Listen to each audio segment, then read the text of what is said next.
Hello, I'm at the bench. Thought I'd do a bit of modelling. Thought I'd turn the camera on.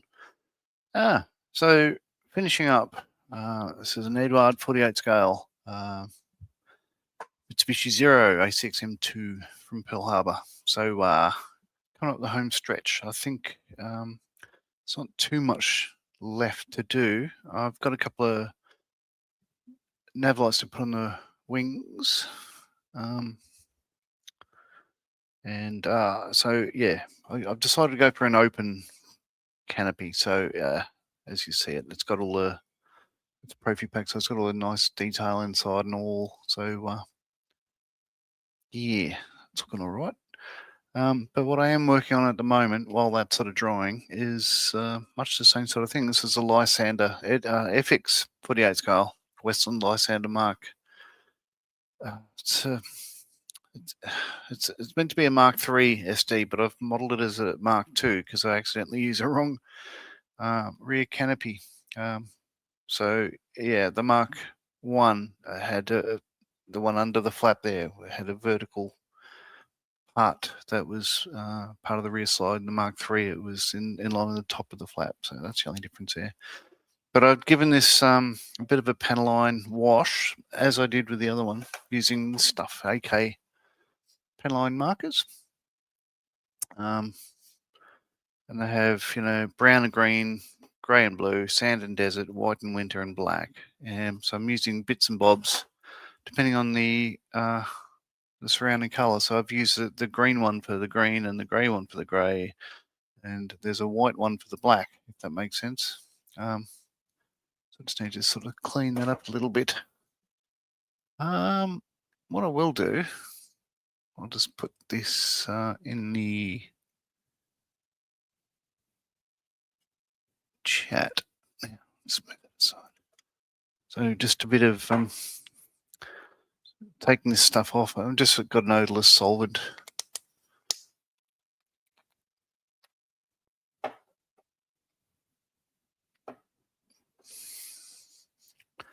And give this a bit of a wipe.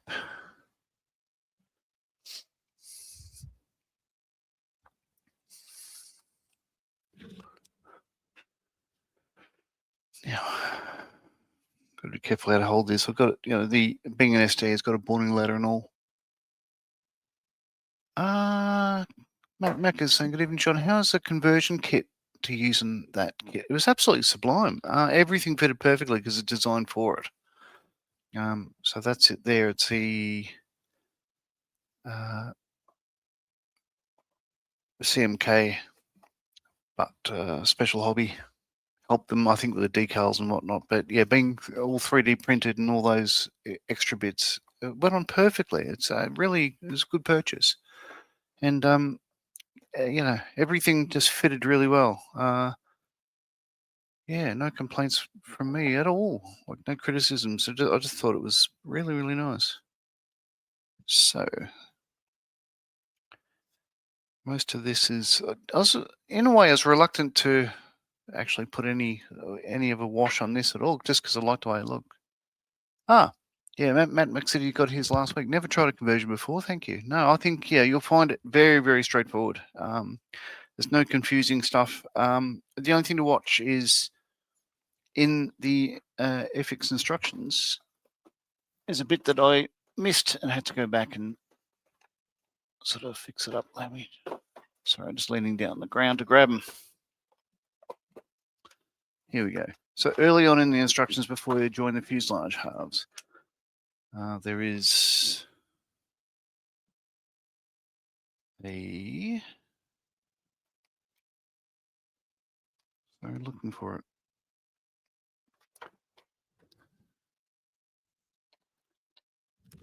Here we go. Yeah. So it doesn't highlight it because this version doesn't have the SD or ST special duties. It's literally what they call the SOE version, the Special Operation Executive. It doesn't reference them in the instructions at all, but there are 4 little pips on the left-hand side. There's 2 on top there and 2 down there. You don't need to drill them all out. However, I would, it's in the instructions, it says use a 0.8 mil drill to open up the front ones. I did that, still didn't fit. So I widened it out to 1 mil and it fitted absolutely perfectly.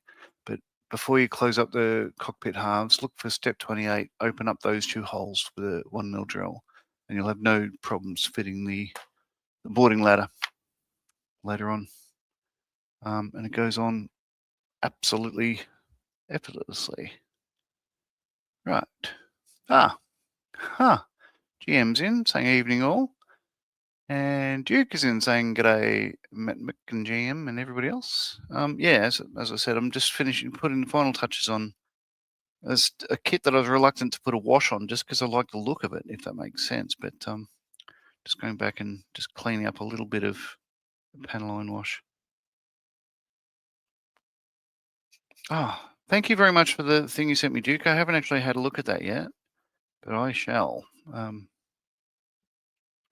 So this is, because this is like the end of like 2 kits, I haven't really decided what to build next. I think what I am doing is, well, amongst other things, I've got a 1/15 scale of Vickers machine gun on a tripod, but I need to probably have something else on the go as well. I haven't exactly decided, but it's half the joy. Not that I'm stressing about it. Paul recommended taking a week off. He said, just read a book or whatever and play a game. I thought, yeah, that's good advice too. Don't have to have something on the bench all the time. There we go. So that's looking all right.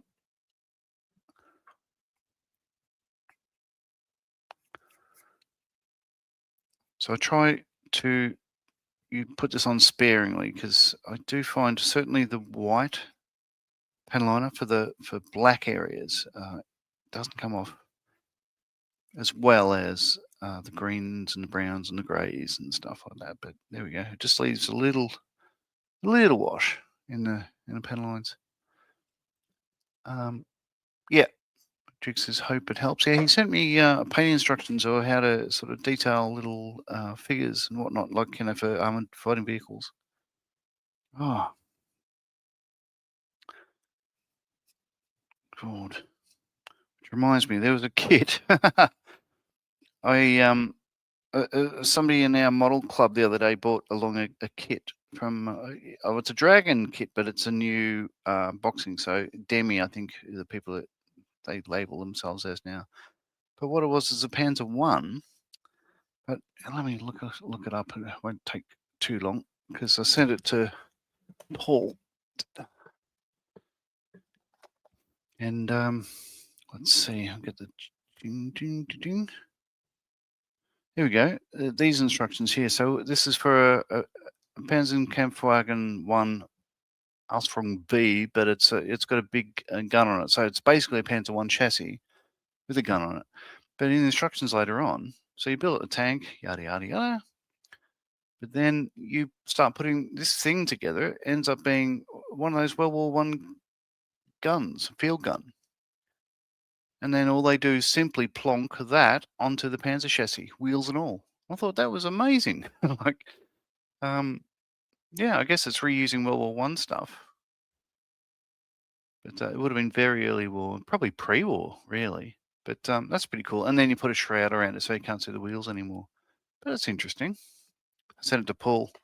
His response was, and I quote,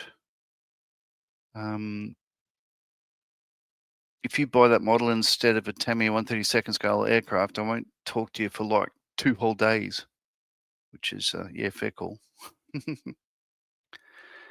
I am also thinking about doing a B-25 Mitchell. And I do like, it's a Hannants have a decal set for this scheme. I think there was a cartoon in a military magazine at the time, but yeah, he's gone back and put it on the aircraft. I thought that's really cool. I could do that.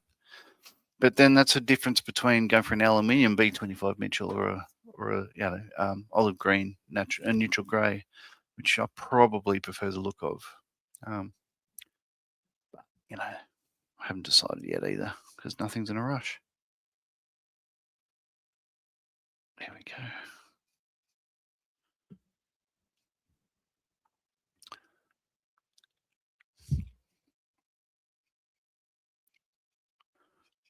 Right.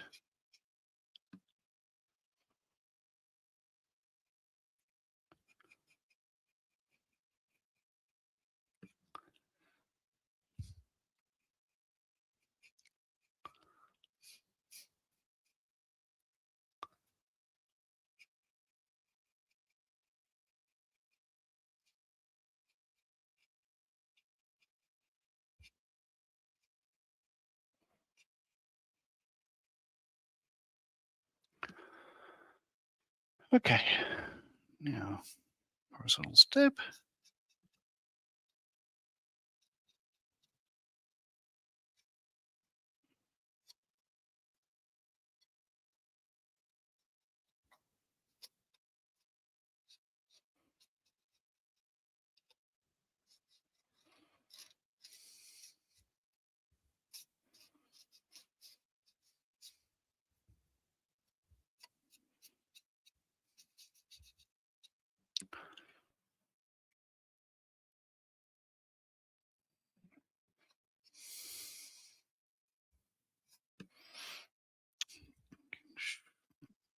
More thinners on the cotton bud.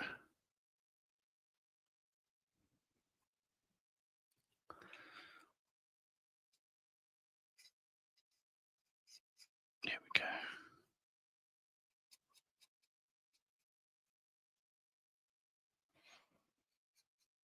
Might have overdone it a bit on the tail here.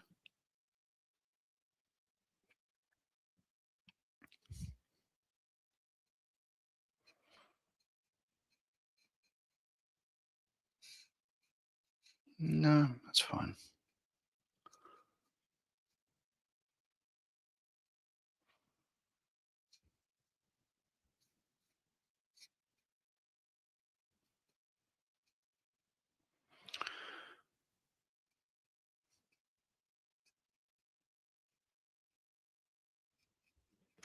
Very happy with the way this has turned out. I think, I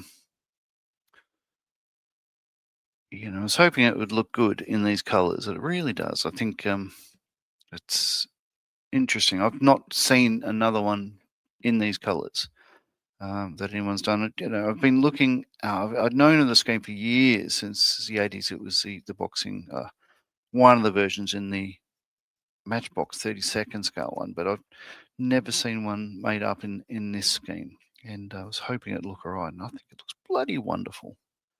So once this is done, I get to put on the clear lenses for the navigation lights, but I have given them a clear green and a clear red.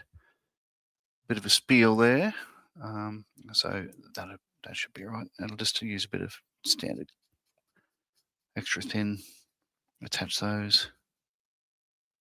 This would be it done. I didn't want to, like, this aircraft was probably beaten to hell. I don't know. The photos I've seen of this aircraft, I don't know if they are this aircraft, because it doesn't have the C on it,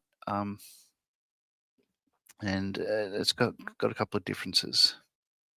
But there's a couple of them, and one of the other schemes in the conversion kit was for one of the same Force 126, I think it was, from memory.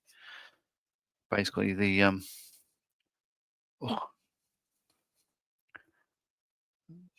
behind the lines, like sabotage and all that sort of stuff in Burma, anti-Japanese raids. Have I tried the Tamiya panel liner? I have, Duke. I don't use it. I didn't buy the brown one. Oh, sorry, the black one. I bought a brown one. I'm looking for it now. The reason I don't use it, because the brush that comes with it is just awful. Like, it's like a fan. Other ones I've seen are more like what's in the extra thin. It's just like a needle of brush bristles and stuff like that. No, I can't even see it. I've got it somewhere, but no, I just don't use it. I don't. I could use a separate brush, of course. Don't have to use the one that comes with it. No, I don't even see where I put it, but obviously it's how how little I care for it. um, no, it's around somewhere. But yes, I have, but no, I didn't like the look of it. I think, one of my mates just went, well, that looks crap, and I just never went back. But only because I used a brown instead of a black, I guess. He said, it's the wrong color. Okay, right. Oh, okay. Oh, you found it difficult to use too. Display pen is pretty good. I've heard that. I was having a look at one of the guys in the model club on Sunday, brought along a display. What it is it's like this. So it's turned metal. This is a display one. It's labeled Meng, but it's a display one.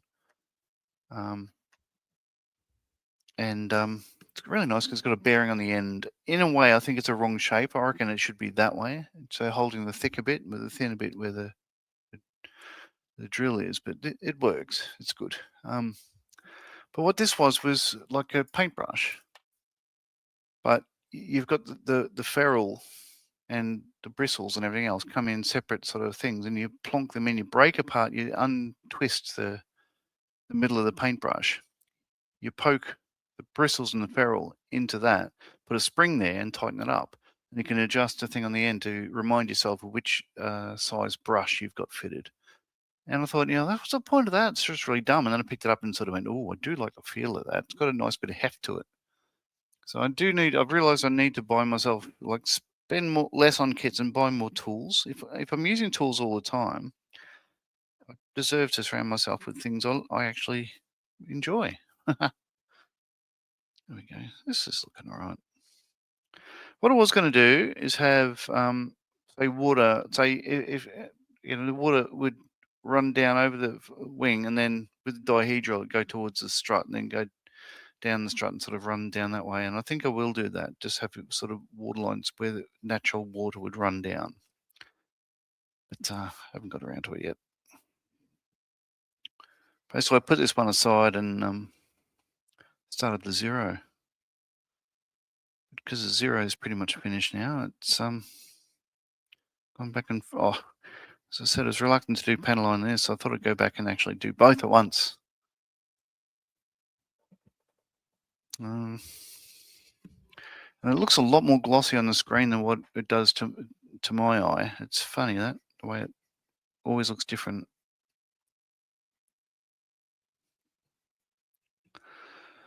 Here we go.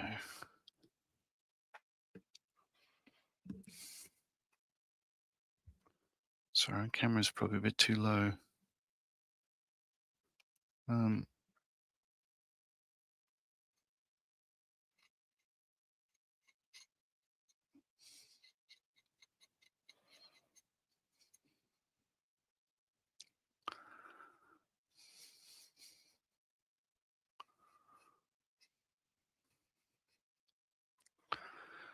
Okay.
Okay.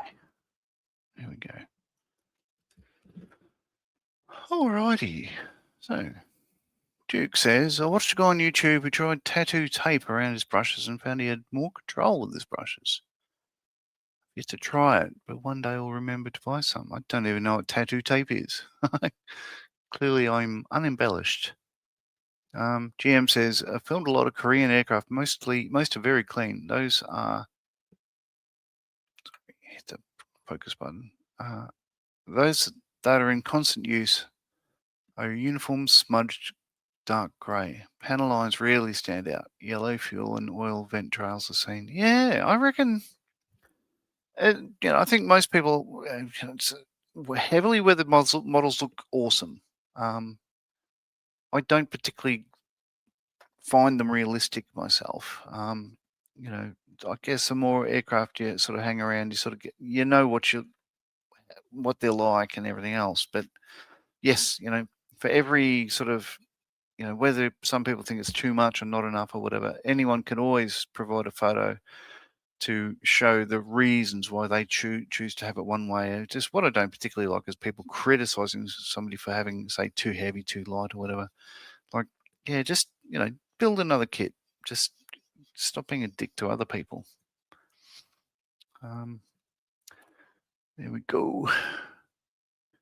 All right, so that'll do for that. I will get these navigation lights on now. Whoop, he says as he reaches for the 0. Now, just having a look at the instructions. Oh, cripes. I'm throwing stuff away.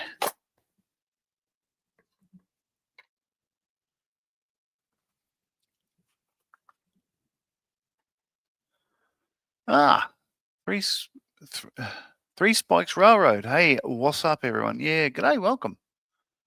Oh, nice work. Thank you very much. Three Spikes Railroad. Where are you? It's a very American sounding sort of handle there.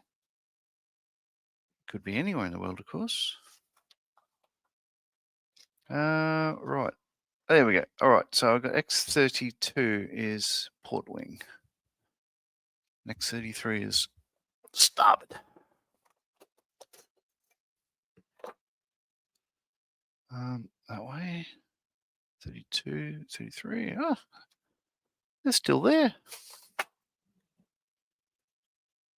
Duke says, I didn't know what tattoo tape was either. Apparently, some of the artists wrap it around their implements. Very tacky tape that sticks to itself, but you can still take it off without residue. Oh, okay. Some glad wrap. I don't know. And Duke says, get a 3-spike. All right, so as I said, X32 is port wing. Right. So yeah, having a look at reference photos of these, what I can see is it's a clear lens. It's the bulb, the globe is red, or it'll be blue, but well, when it's unlit, but when it's lit up, it'll be green. But I've gone for green on this anyway. So 32. I'm just working out which way they've. Okay, so what they've done here, there's a little recess that they put molded into these. So if you want, you can get the clear red, clear blue, and just paint that little spot there in the color. That's probably a better way of doing it than what I've done. I've painted the whole background.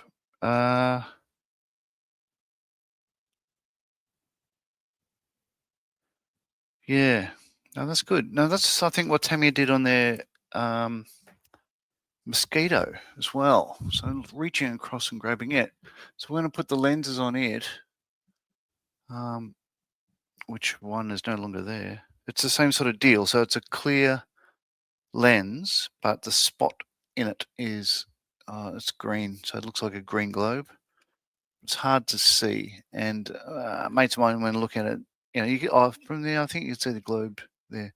But mates of mine are looking at it saying, well, what's that? You missed that. That should be green. No, it's a clear fairing assembly with the globe that's coloured. But So I thought with this way, if I paint the whole background there, it'll be a little bit more visible from certain angles, and so that's what I'm going with. Yeah, the only dirt I found on RAF Hercs was oil vents and exhaust staining. F-18s were dirty from air pollution from flying low level.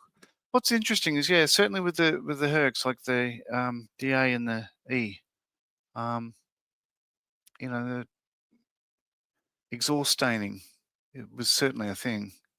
I found the J model, the cleanest part of the airframe was behind the engine, where the exhaust comes out, because it's a very efficient engine. There's no streaking of oil or fuel there at all. It's pretty remarkable, really. But even like, I haven't got photos here, but yeah, like the Hornet we have at the museum down the road, War Am I Dreaming? When I did the model of it, it's sitting behind it in the museum. There's not that much. I didn't do much in the way of weathering and staining and stuff like that, because look at the actual thing. There isn't that much. So I basically did it to match what I was seeing. But yeah, you see Hornets. There's certainly some American photos of them really beaten up and weathered to hell and all that sort of stuff. I didn't really. Oh, right. Three Spikes Railroad is in Geneva, Illinois. Yeah, cool. Well, you're very welcome. Yeah, I'm close to 200 kilometers north of Sydney myself. But yeah, welcome aboard. Oh, see what I did there. All right, so back to this. 32 port. I'll get my little.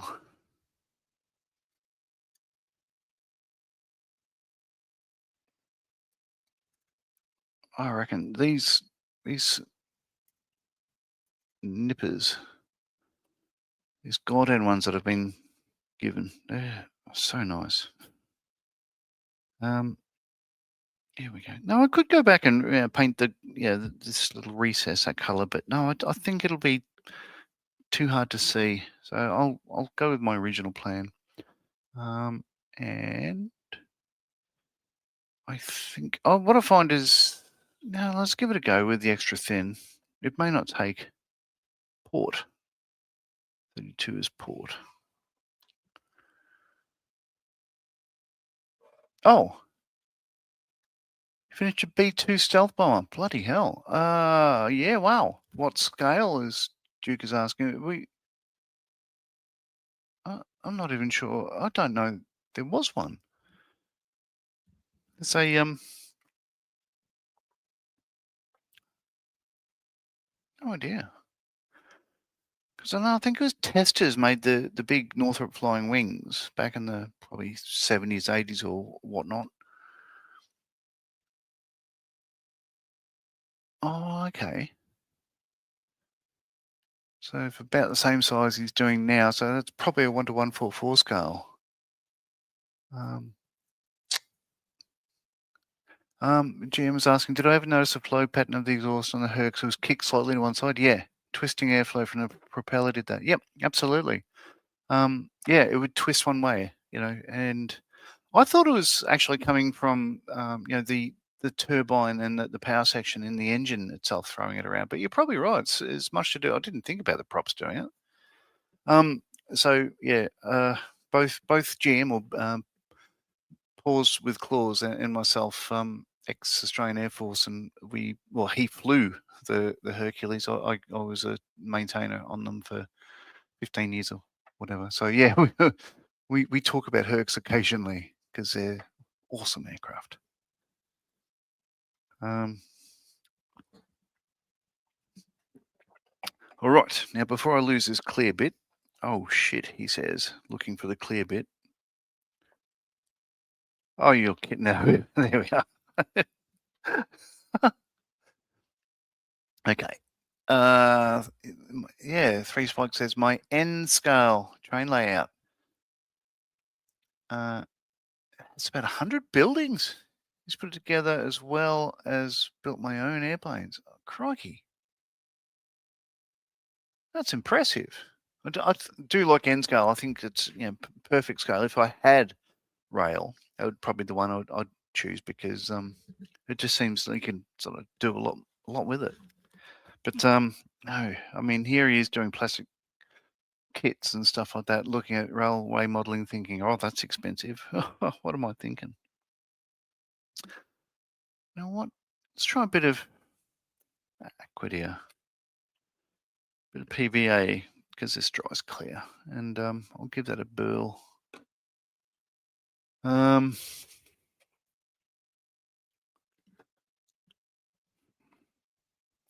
Just put a spot on the desk and I can take it off later. There we go.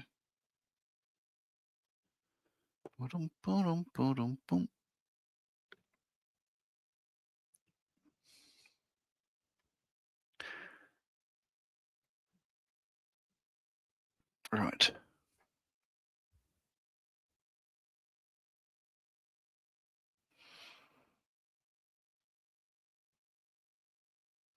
Oh yeah, that works really well.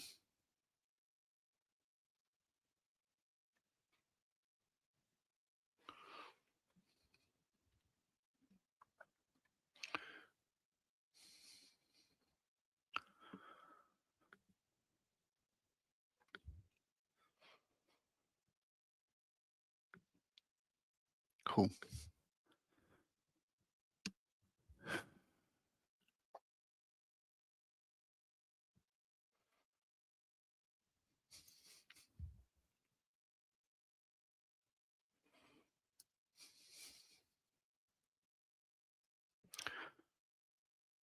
All right.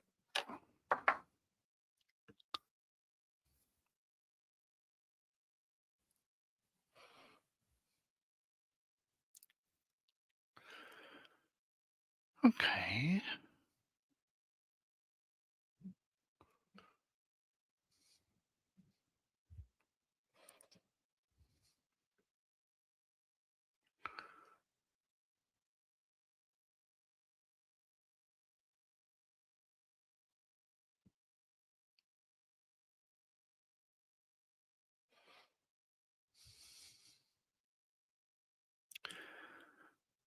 Okay, now I'm confused. Which way around? That is right. Try that again. Oh, it must have been wrong to start with.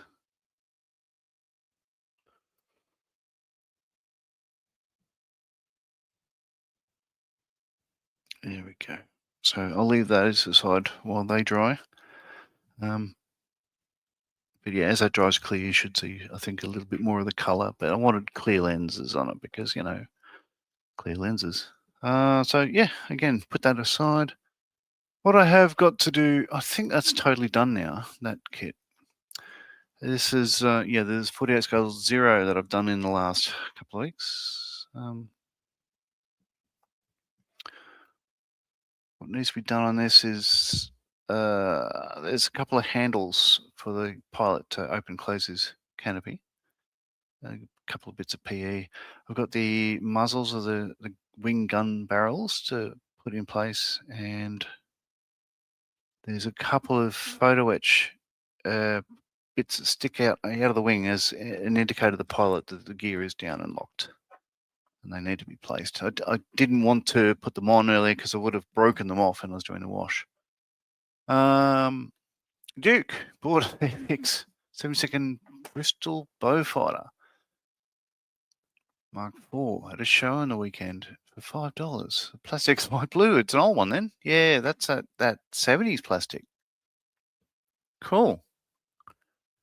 Ooh, I think they've redone the Bowfighter since like I'm not gonna say it'll be an awful kit, but it's not gonna be that great. Like but yeah, good luck with that. I've never done a Bowfighter, and for somebody who does love British aviation and scale, you'd think I'd do more of them. GM says we trialed smoke nozzles looking for an airflow problem on 77. We all watched the area around the exhaust, found the lower wing skin from engines 1 and 2 had sprung rivets. Okay. It's amazing, like, you being up the front, you wouldn't see it often, but when you're flying along at night and you're trucking along and you look out the windows and you see that very faint glow from the exhaust of the engines. It's a beautiful sight. It's almost like looking at a sunset, if that makes sense. It just, it's and you're concentrating on the engine. I really enjoyed that sort of time of day, like sunset with the glow of the engines looking at the back of the rear wing. Matt Mick said he did the Beaufighter. Lovely kit. Really happy with the result. Cool. Yeah. As I said, I haven't decided on what kit next. I could build anything I've got in the stash because that's why I've bought them.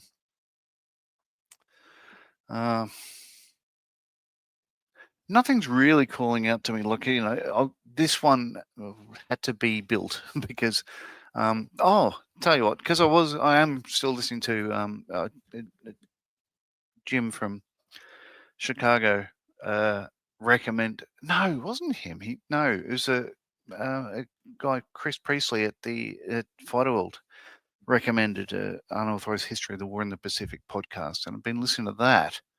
So as a result, yeah, that's why the zero happened. Also, that Paul and I and our partners went to Hawaii last year, separately, and we just had a hankering to build one of those.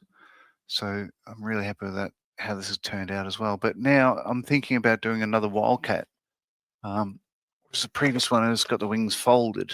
I might do this one from Coral Sea with. This one didn't have the folding wings, but I think that'd be all right. I don't know. Yeah, again, these nav lights are different. Is in these are coloured lenses, and it says blue and red. Oop, canopy's loose. The other thing this one has that the other aircraft didn't is navigation lights in the top of the wing, and you can see them there. There's two. I've got two blue ones. One of the red ones is missing. It's just not on the sprue, and I can't find it. It's a little tiny sliver of clear. I'll never see that again. Sorry. Duke is saying the zero looks amazing. What color did I use? Right. So the three colors I've used are designed for it. So Mitsubishi Interior, IJN Aircraft, SMS. So that's obviously all the GAC inside. Well, yeah. No. The bits you can't see, the Ayataki blue, which isn't a metallic one. So in reality, this is like a clear blue that goes over aluminium and it gives it a really nice sort of sheen. This isn't. This is more of it's just a gloss blue, but the color looks right to me. You can't really see it, I must admit. The only bits that are still blue are the big carburetor inlet underneath there and bits behind the seat, but you won't be able to see them. And the color, the overall color is this one, a J3 amber gray IJN aircraft. And that's just, I think it's right. It looks like a zero. So no, that's yeah, I think those three colors just made it very easy. And Manmaker's doing the 48 scale Tamiya Mosquito. Nice kit so far. Which one are you doing? Are you doing the one of the 8 cannon in the nose or the one with the glass nose?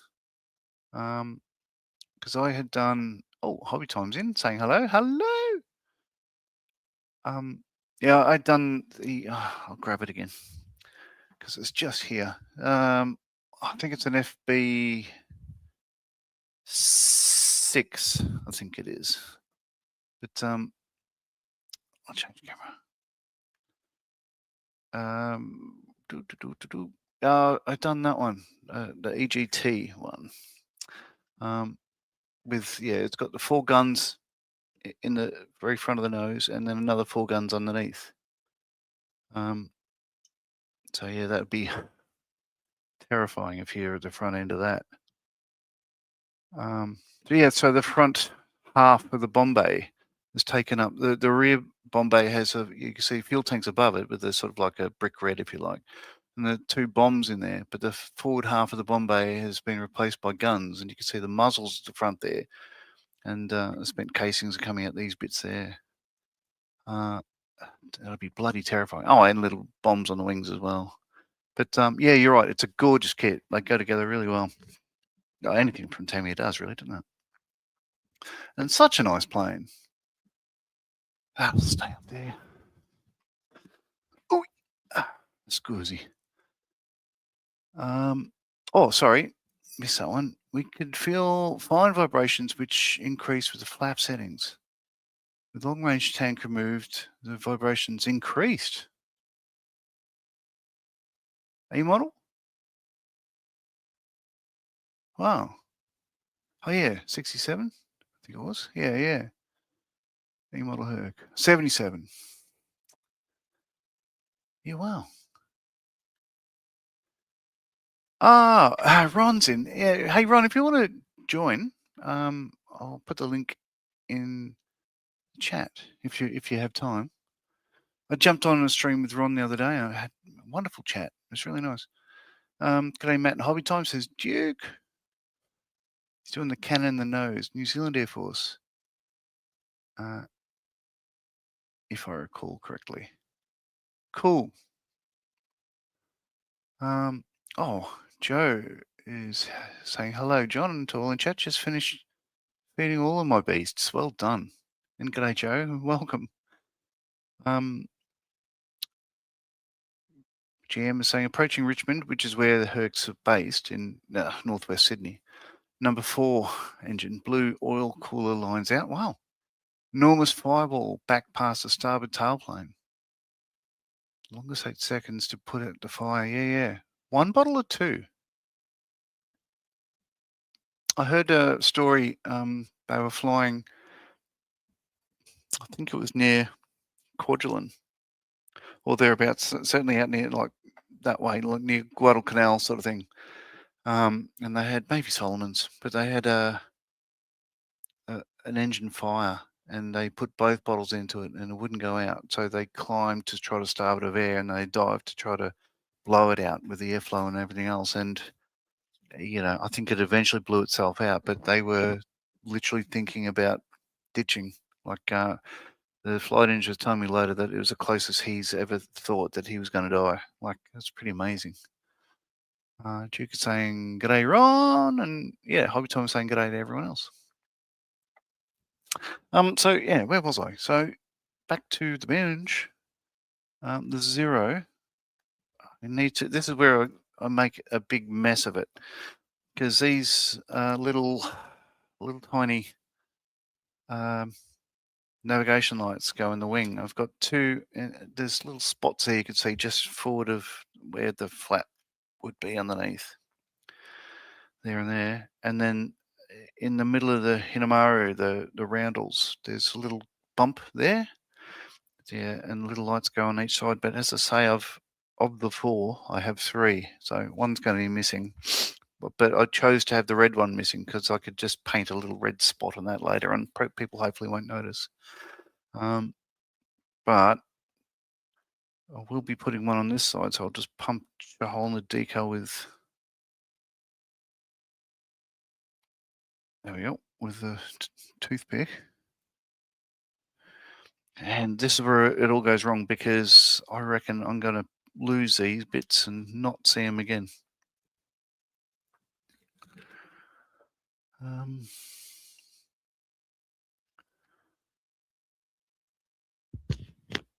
we go. I'll do the red one first. This is, yeah, I reckon it's all going to go wrong.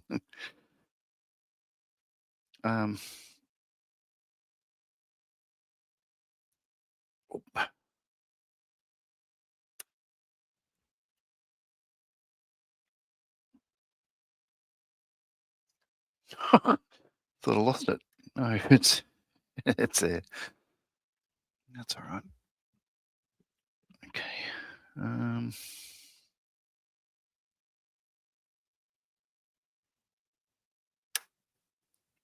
All right. And I want to wonder if this will. I reckon what'll happen is these holes may not be big enough. But I'll try them anyway. So what I'll use again, I'll use the Araldite, the PVA, because it does dry clear and it doesn't need any sort of strain to keep these in place. So just off camera, a bit of Selly's Aquadear on the bench. And when it's dry, I'll just chip it off. Bit of Aquadear, polyvinyl acetate, as you might know it. That'll just, fill up the hole there. Sorry, I've got more comment. I could use a spot of super glue for the one on the red roundel. Yeah, probably might work. Yeah, I'm also thinking I could probably try microscale, make a product that you use to make windows. I think it's super clear or something like that. And I believe, you can just sort of say I've got a Concord model here. It does have windows, I think, but the larger one, the 72nd scale one from memory, doesn't have windows in the kit. I think it just has a series of holes and you're meant to go around and sort of make your own windows. Yeah, GM saying, yeah, he blew both bottles in. So the Herc under, say, the left armpit in the fuselage, like, just in between, say the wheels on a Herc retract like a screw vise on a bench. They have like a screw jack, and in the cavity above that, they've got two round bottles that are filled with an inert gas that will hopefully blow out any oxygen and put out a fire. And you get two. They're set off an explosive charge. Tower in the fire saw it and covered us in foam as we stopped on the runway. Engine started to droop down. Wow. Too close, that one. So that would have been a engine mount change. Interesting. I hadn't heard of that one. There's a picture on I won't bring it up, but there's a 37 Squadron Association. So this weekend there's a function in Richmond where these are based. It's the 60th anniversary of C-130 Ops in Royal Australian Air Force. And what's interesting is they had a photo from something like an operation that happened in 2014, and they've labelled everyone, but one of the techos, an avionics techo, isn't labelled. And later on, I saw somebody labelled it and put a guy's name. I'm thinking that's not him. And yeah, that guy came on and said, "Yeah, that's not me. I was posted out 2 years before that." So no, I have no idea who that guy is.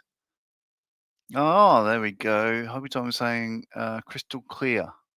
Crystal clear. That's it. We use PVA too. Similar stuff. Cool. I'll certainly give that a burl. So this is where it all goes wrong. So what I'm going to try to do is pick up this thing with a wax pencil. And this, I don't know how the hell I'm going to get it in. If I reckon, no word of a lie, if I try to grab this with tweezers, it'll just go ping. Let me give it a, just thinking what tweezers I should use. Maybe I'll just be very careful. But if it does go ping, you got to watch it back and tell me which direction it went. Oh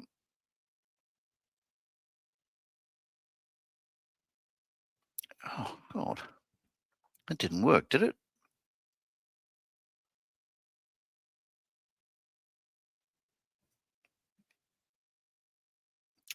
So I've got the magnifying lenses on, the things, and I'm still squinting. I think I should have opened up this hole.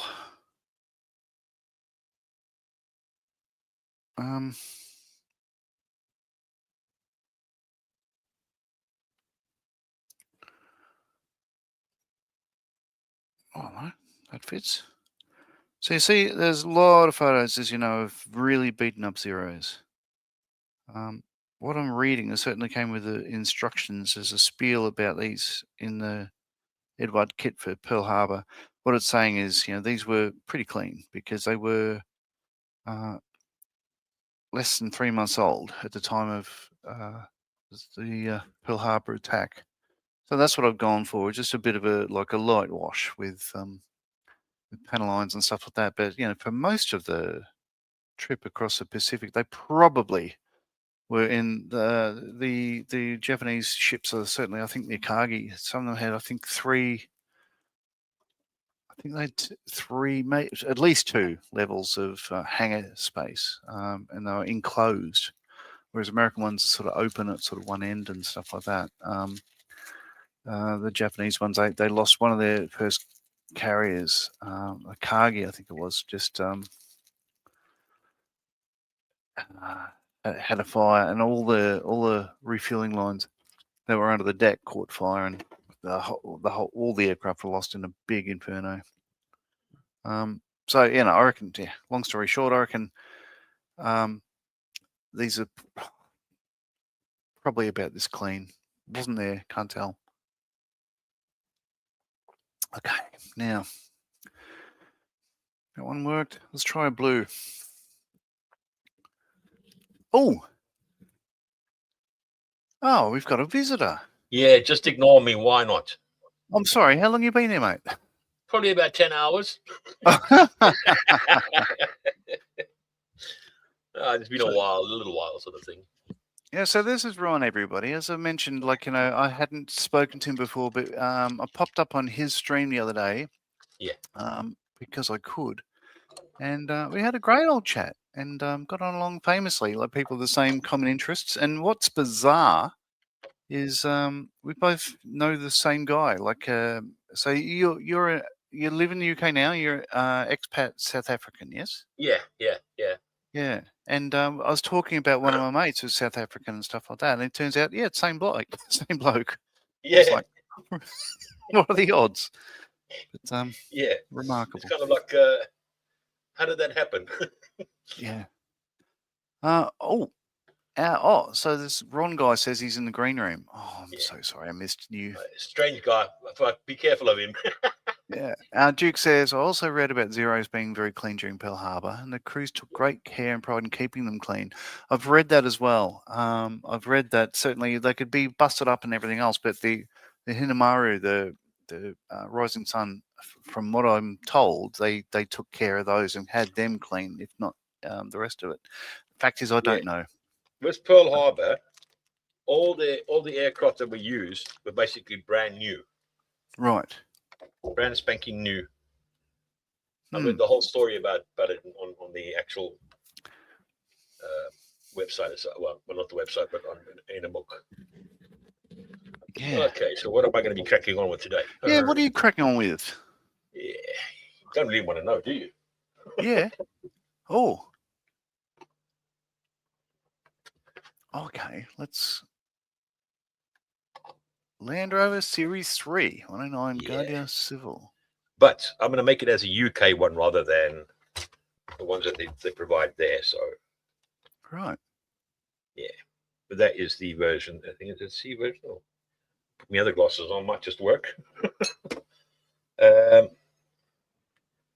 Yeah, I think it's this one. Yeah, I'm not sure. Let's double look at it back here. Let's see. No, that's not it. Version B. Yeah, version B, which is basically that's a UK one that I'll be doing. Right. That one there. And I'll be using, believe it or not, the color I'll be using is actually still a green, like that. Where is it?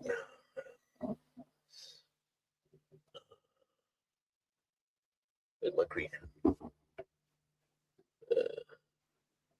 Olive drab. What can do that? So that color, olive drab. Oh, okay. Well, so I'm not familiar with that brand. What Homie brand Arty as such. I've used it. Give you an idea.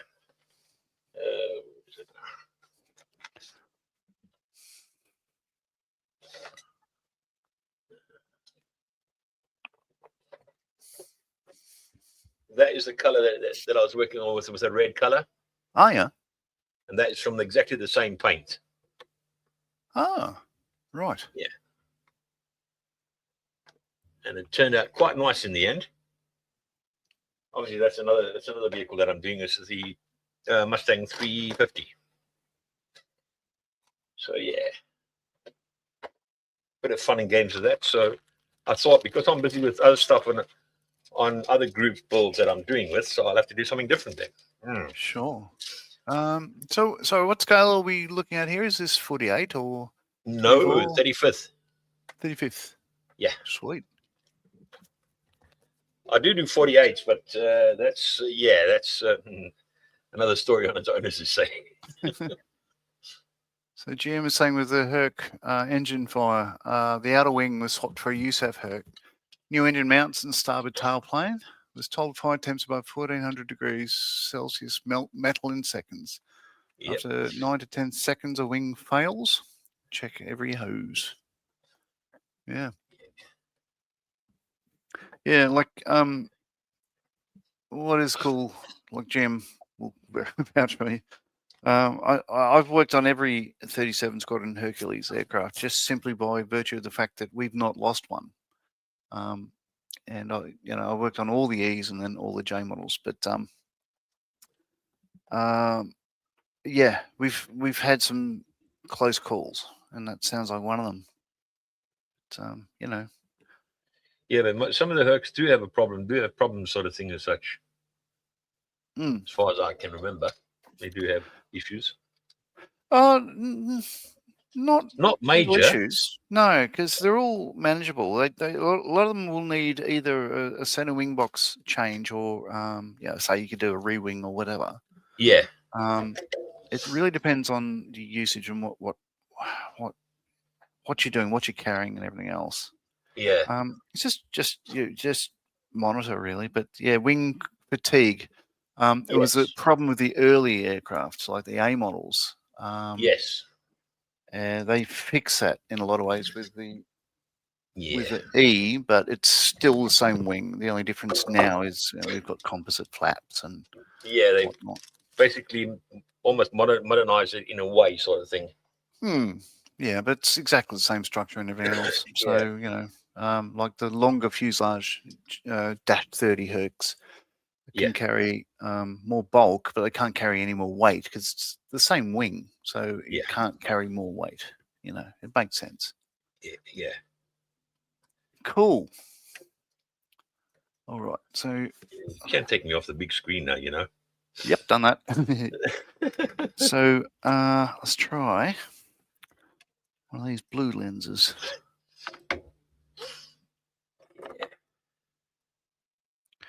And again, I think that actually pinged off.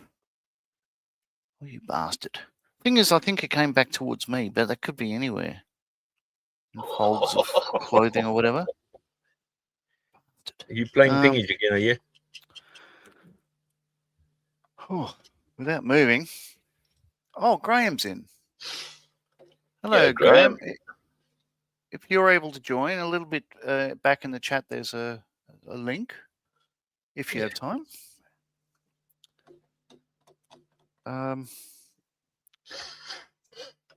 Cripes, these things are so bloody small. I think it's gone for good. That's the worst thing with those small little bits and bobs, and painful. I don't really want to stand up yet because I thought I hit my jumper, but I'll just give myself a rub down.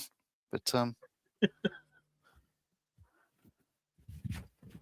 haven't seen it yet.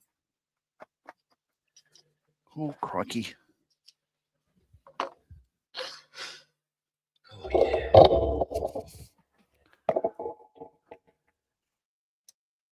Oh, you bastard. Well, that was inevitable.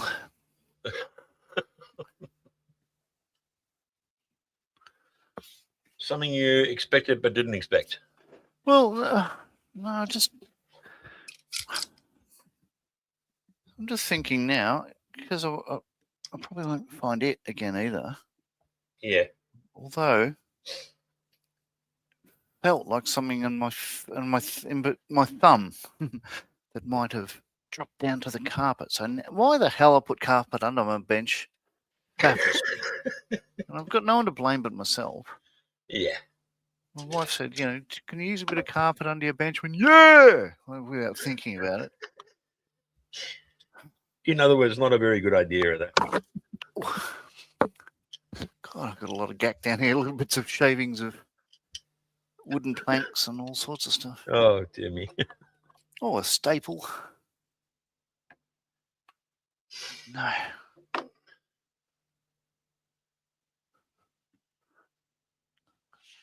No. If it's here, I'll never see it again. You know what they say, never say never. Oh. Bastard. All right. So I'll try something different with the next one. So Was that one of the what I'm machine realizing gun? I could do. Sorry. Is that one of the guns? No, it's a wing top Ooh. nav light. So it's got the wingtip nav lights there, but there's All two right. more on the wing. So you can see that little spot there. Yeah. There's one there, and there's one on the roundel. Oh, blimey. But that one's missing.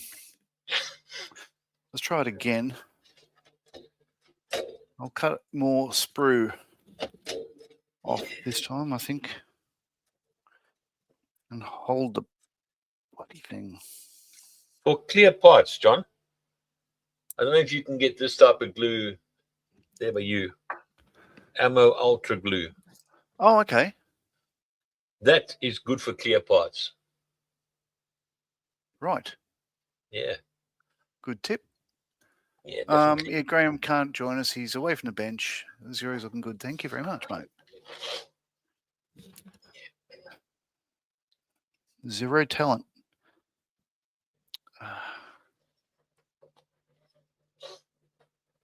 Okay. There we go.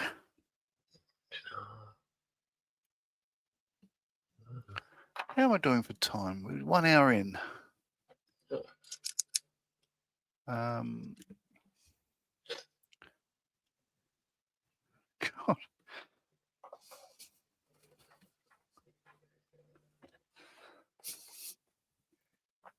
When I was painting these nav lights, I dropped a toothpick, and you can see I got a bit of red, clear red on my jeans there. My darling wife doesn't know about that yet, but I've got to try to see if I can remove it before she finds out. You're going to be like a sneaky little kid. Here we go. Mum, I never done that. That wasn't me. I never do that at all. Duke says, "G'day, Graham." And GM says, the cats are good at watching parts fly off. Usually they jump after it to sniff it. Best to grab parts before they start chewing it. Yeah, these things, as I said, they're so small. Like where the R120 is on the bench. Yeah. That's it there. So, yeah. Well, compared to a finger, yeah, they're quite small. Why I put myself through all this grief, I don't know. We're meant to enjoy this hobby, I'm told. Well, yeah, you're supposed to do that. That's the whole idea behind it. You know, not throwing bits around and tantrums on the bits and that. And... Ian, Ian's in. Hey, Ian. Ian, my friend, it's late. What are you still doing up? And Hobby Time says, I use Ultra Glue for fixing my canopies and UV resin for navy lights. Gee, you're full of good ideas, eh? Yeah, definitely. Yeah. But I've used that on canopies as well as vehicles and everything and that, and clear parts. I mean, wow, it's just like unbelievable. It's like, wow, okay, cool. Yeah. I'll certainly keep that in mind. AK products aren't down in my local store, but I can certainly get them online here from Melbourne. I think Amazon. Have you got an Amazon there, haven't you? Yeah, we do. Yeah, so you should be able to get it from there.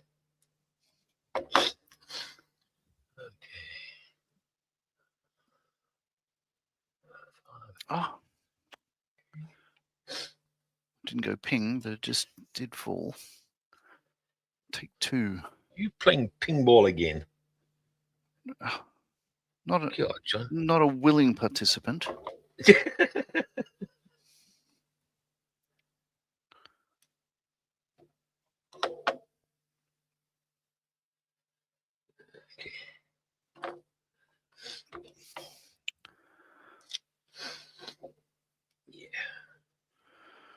Oh,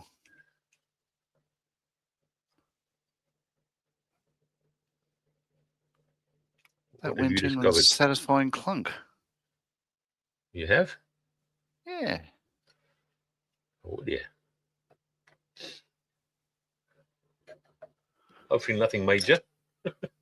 There we are. Yeah, you can sort of see it if you squint. Little blue spot there on the wing.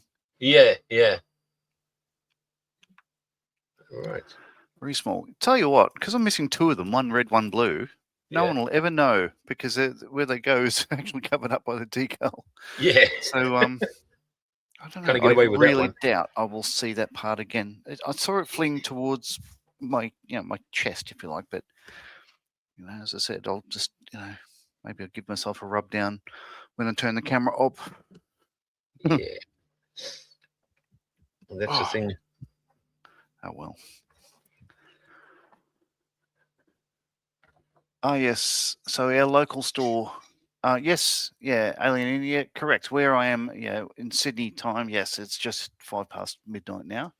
And Ian is saying Frontline, which is our local store, has a good selection of AK paints. Does it? Oh, it does too now. Yeah, it does. It does have it. You're right. I've had it for 6 months or more. I keep on forgetting to look on that side of the aisle. GM saying Zero's looking very good. Thank you. I shouldn't laugh at that. But Zero has 2 upper wing nav lights each side. Yeah. Yeah. Yeah, new to me. But Yeah. there we go. So the inner ones are there, but one red, one blue.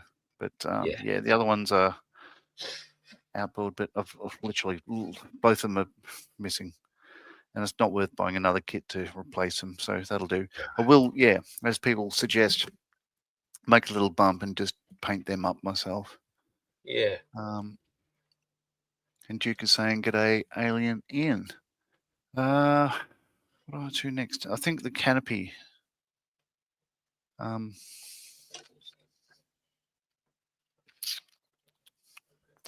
running out of things to put on. I think this all that's left now are just these 2 bits here. Oh no, and another clear bit at the back, a rear anti-collision light. Yeah. It says to paint it flat white, but I think I'll just leave it clear. Can you get it flat white? Because the fact being is, if you can use Vallejo, which is quite nice white, and it just gives you enough skins on it, just so that it looks like it's white in a way. Sure. There we go. So it's still on the sprue. That's nice. Yeah. You sure? Yeah. Oh, yeah. Yeah. There we go.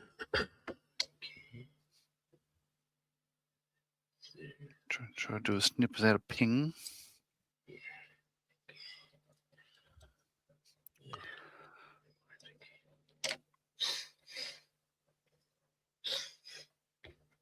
Okay. Yeah. Again, I'll cut it back on the sprue so it doesn't go flying. I was actually thinking about because so the last 2 aircraft builds, the FX Lysander and this Edward Zero, I've enjoyed them immensely, and I have been thinking, well, I do love biplanes and stuff, so Yeah. they do have one down on the shelf at Frontline Hobbies, the local one. It's a DH2. It's a very early pusher aircraft. In fact, that, for people who don't know it. And I thought, I could do me one of them because, I'm a glutton Yeah. for punishment. Actually, the Shuttleworth collection has got one of them. Yeah, right. Yeah. Yeah, I'll get there one day. Yeah. So it's that boxing, the Edward one with this is before they had managed to do the interrupter gear. So shooting between the propeller rotating. So the pilot sat in front and had to push a propeller at the back there. But I thought that'd be nice. But I think I'll just save my pennies. Yeah. GM says I should send you a link to our private collection of Imperial Japanese Navy and Imperial Japanese Army aircraft at Osaka. I think you'll find it interesting. Yeah, absolutely. Please do that, Graham. Oh, sorry, Gary. Graham. He's probably thinking, what? What are you on about now? You didn't say anything at all. All right, now. Yeah.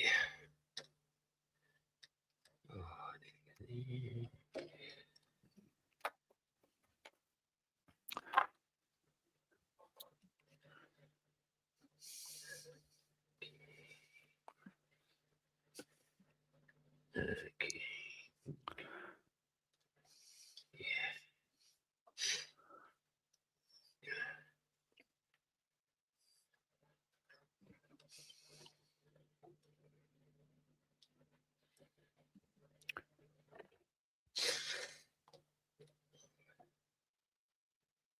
Okay.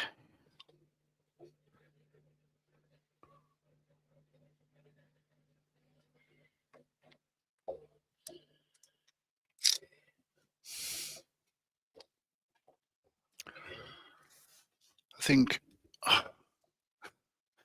So, yeah, put a spot of PVA in the back there and then immediately forgot whether the hole to mount the lens was up on top or down low. So I'll try that again. I'll move the camera a little bit further out so I've got a little bit more space. Bit of pollen in the bull here.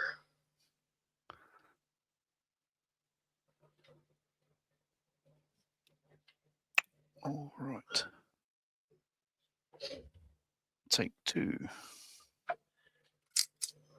Okay.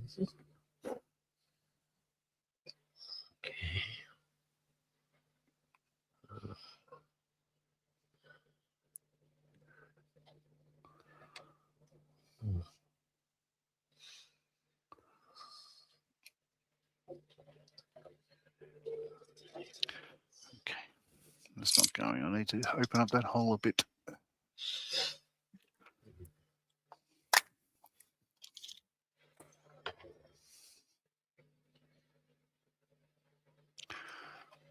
With more than a 0.4.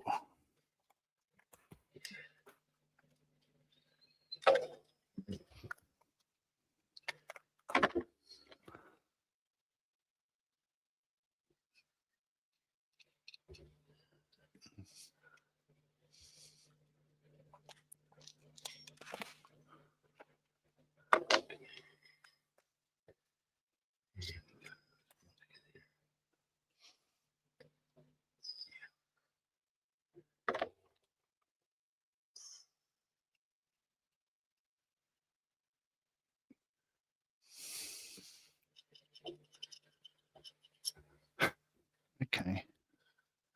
Oh, Duke says he's done that kit. It's really nice. I just have to do the rigging on it. Okay. Thank you. Yeah.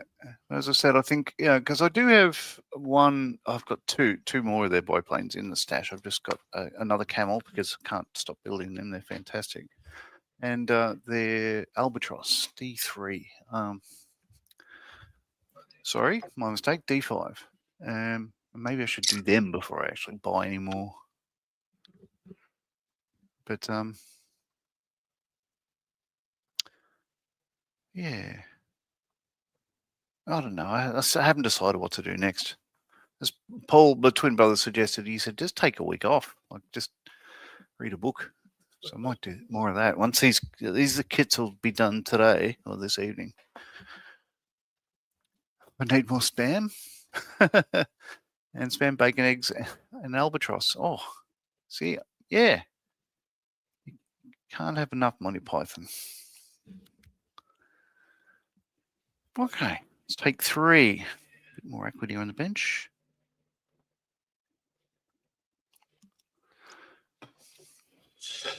Are you at work, Duke? Yeah. Or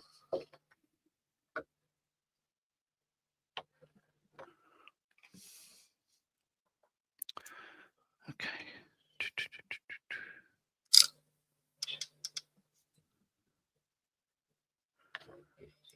There it is.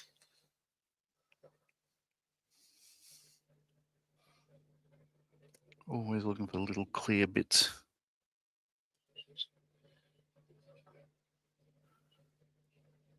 Oh, God.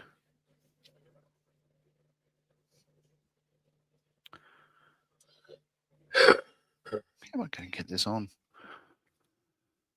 Ah.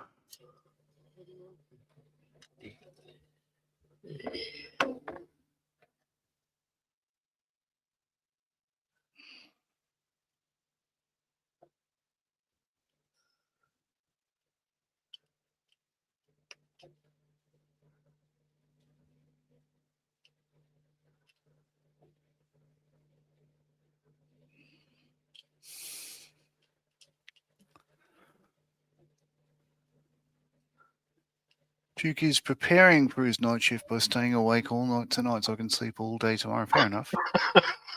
Yeah, Duke monitors people's sleep patterns. So, yeah, he works. All right, yeah. Watches people while they sleep. Nothing sus. Yeah.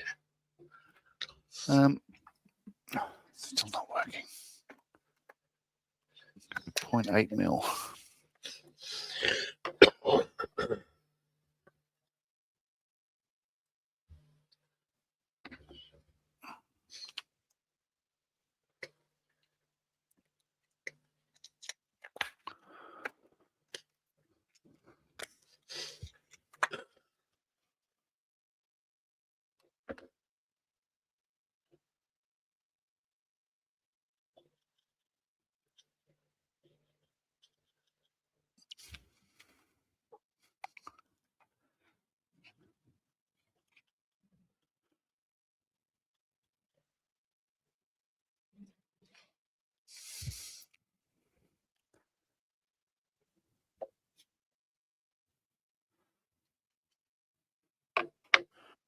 So once I get this on, so yeah, Aussie Ian and I are in the same model club. So chatting the other day, last week he was working on a Sherman.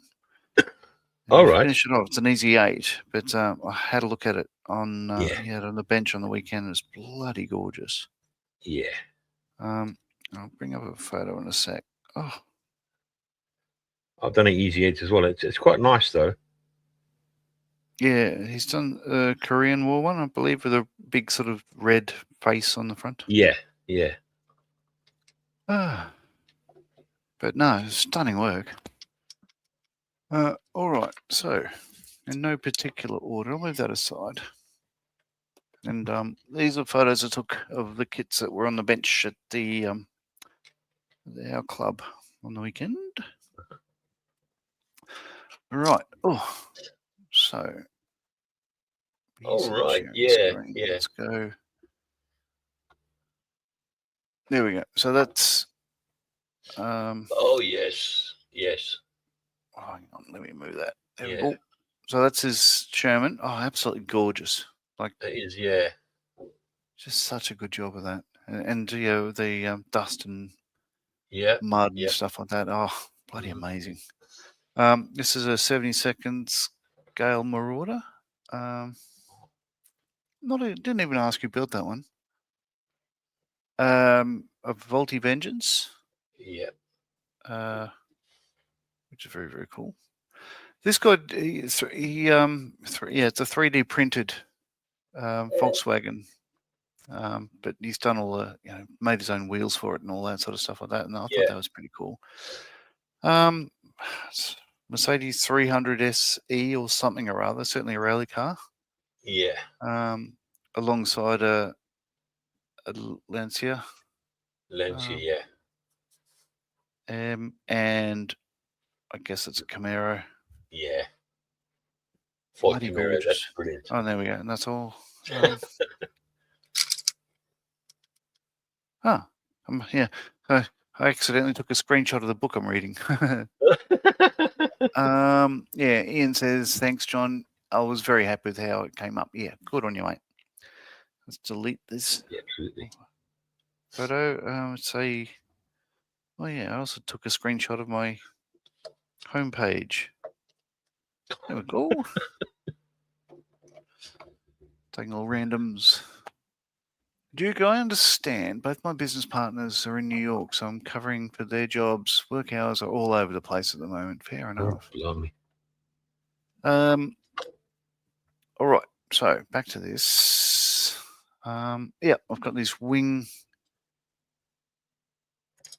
landing gear indicators. I keep on forgetting to put the guns on, but I'll do them after this. So these are just basically the red, pre-printed in red. Cut them off, fold them in half, stick them in a hole. Yeah. What could possibly go wrong? Not much. Yeah, speaking to the wrong guy. Okay, so this is part P42, which is them.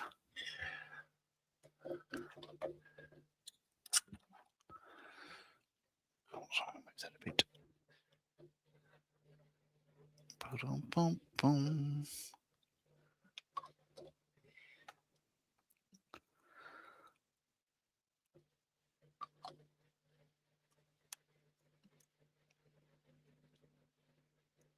Here we go.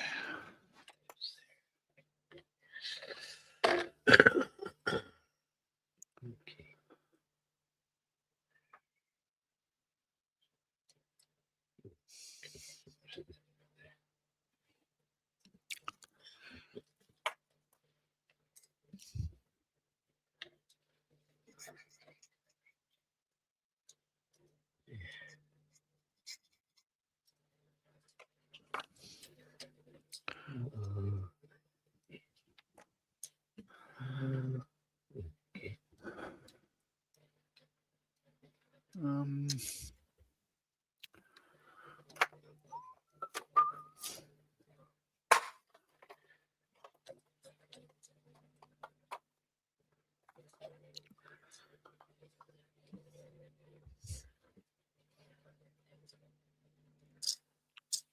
Maybe it's time to get more super glue.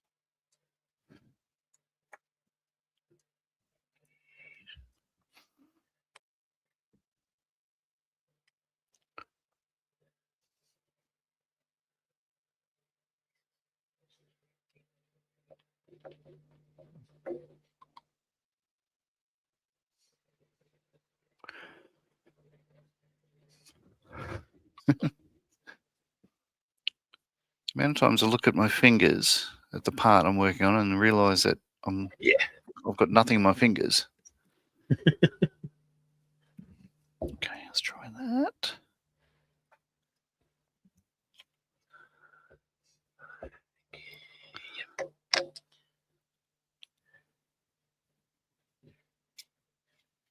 Yeah.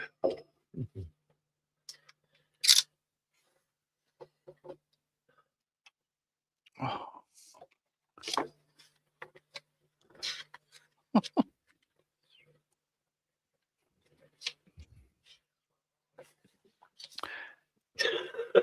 How did that get there? Oh, okay. So Ian's saying, yeah, Steve Hall did those two planes. He's very prolific and always does beautiful work. Yeah. Yeah. Very good. Now, I didn't ask who they were. Thank you for letting me know. Yeah. Yeah, I didn't know until I read a couple of weeks ago that I shouldn't be surprised, but yeah, Convair, the American aircraft company, I hadn't realised that was a result of a merger between Consolidated Aviation and Volti Aviation, and yeah, it's Consolidated Volti Air. and then all of it went bust. Well, taken over actually. Can't get in there. Why isn't that going in? Maybe the hole's not open enough as usual. Just don't want this to ping off. I only get one chance at these.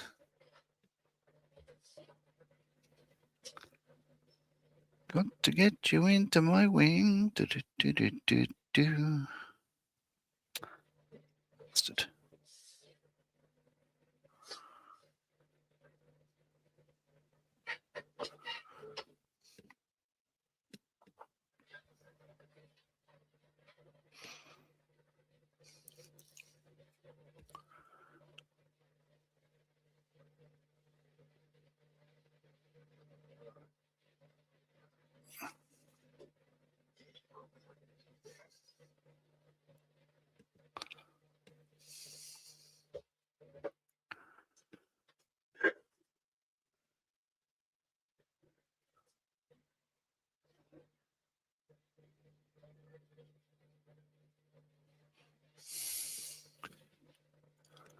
Oh, sorry, I'm so big. Yeah, I'm just looking for something now. I want to show the guys that I've done. I think it's in the other room.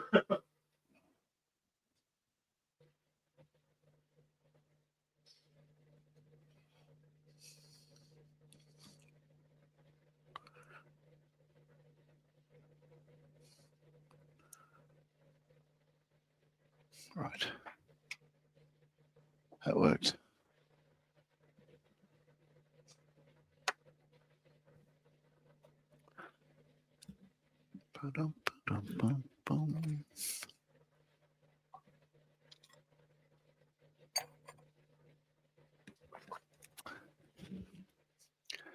Ah.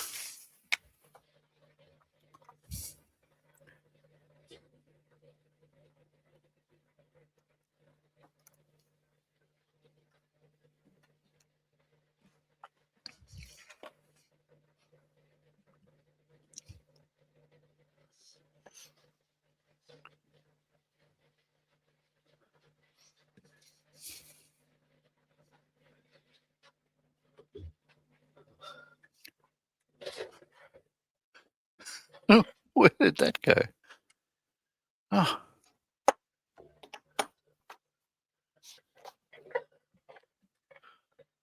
Let me get my other camera here quickly.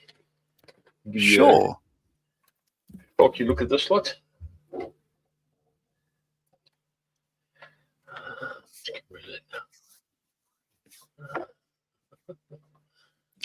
Which camera is it? I think it's that one.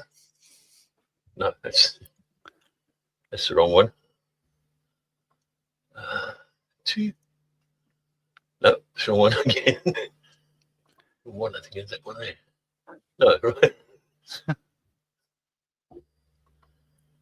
That one there? No. Oh, bother me, Dixon's really. Oh, there we go. Yeah, wow. Yeah. Now, if I can get this just to put a little bit of extra slack there, you can see.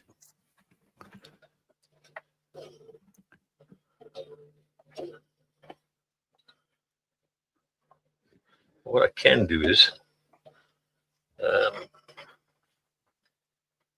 is it?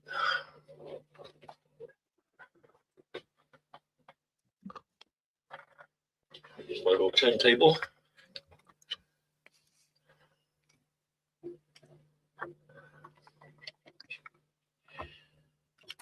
But that's not glued on, so that's why it's popping off. Yeah.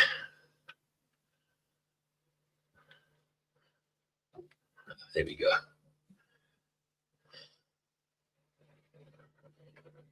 Wow. Okay, the tail just fallen off again. That's very nice. That's 148. The FX kit? No. Yeah, I think it was. Yeah, it was. Cool.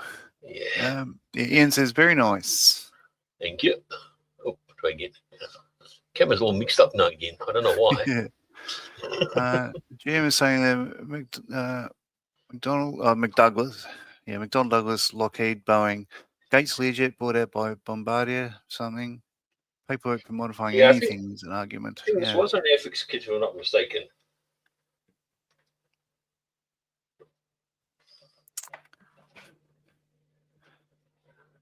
So it took me quite a while to build it because it's such pretty little parts on it and everything. And, yeah, the decals, yeah, I'll bypass it. all right. That bit didn't ping off so much as fall off, but you think I could see it? No. Bastard. Just to confirm, you want to power up. You know what? You know the same Murphy's Law comes out on it. Okay. What does my watch think it wants me to power it down?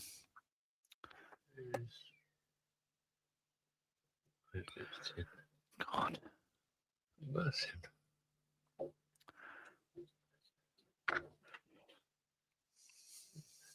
What the hell?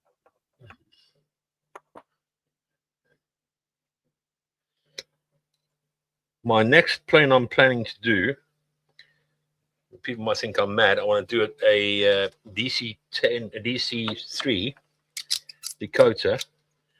But what I want to do it, the way I want to do it, I want to do it as actual one of the Big Brother.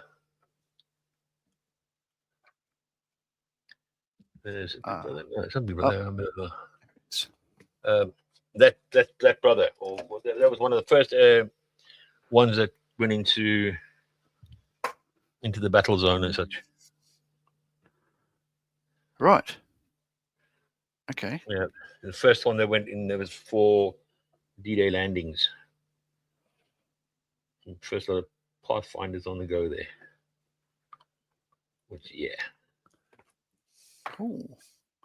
And Duke says, excellent work, Ron. Thank you. And the best thing is, I say to people, the best thing you can do when you start doing things like that, do your research before you jump in. That's the important thing. Otherwise, you do it and go, oh, that looks all right. And, oh, no, hang on. Yeah, okay.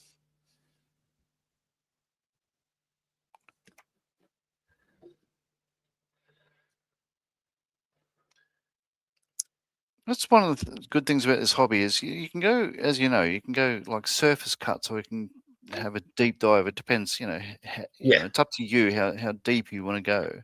Yeah, yeah. But I love the idea that you can do that. You could just whack one together, not think twice about it. Just follow the kit instructions, or you can do all sorts of reading books, watching videos, and all that sort of stuff. And you're always going to learn.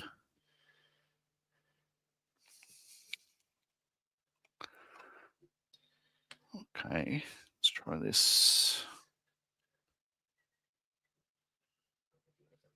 Okay. Oh, come on. There. 12. Yeah.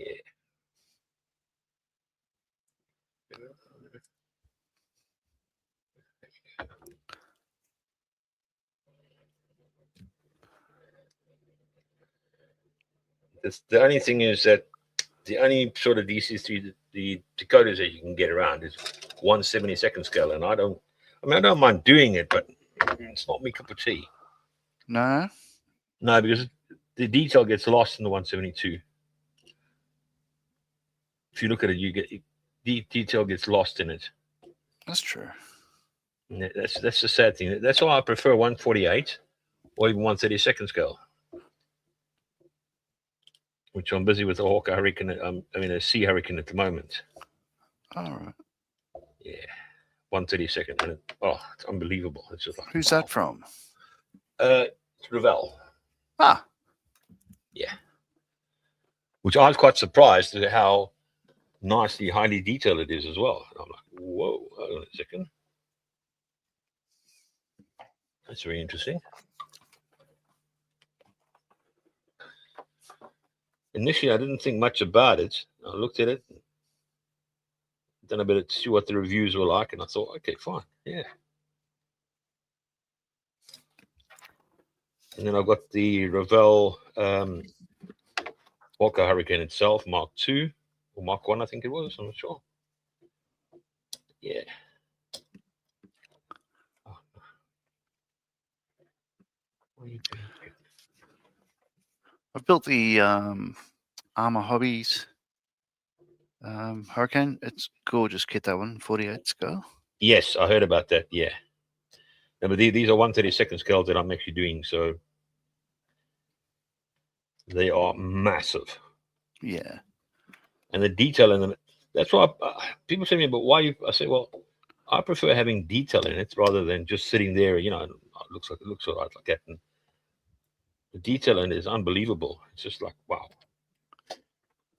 You know, sort of thinking, wow, that's really is nice, that is. GM says, Ron, buy a 1-to-1 scale DC3. Detail is fabulous, darling. Yeah, right. Where am I going to put it? A good suggestion, but where am I going to put it? That's the $1 million question. Yeah. And I've actually jumped out of a 1-to-1 at the end of the day.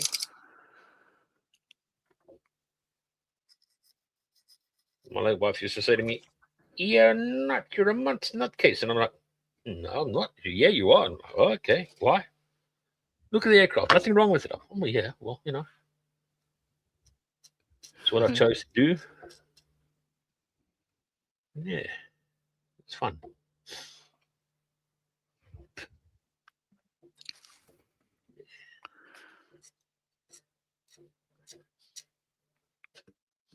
All right, now this is where I make another mess. This is one of the grab handles for opening and closing the canopy. Make sure it's a right side, yeah.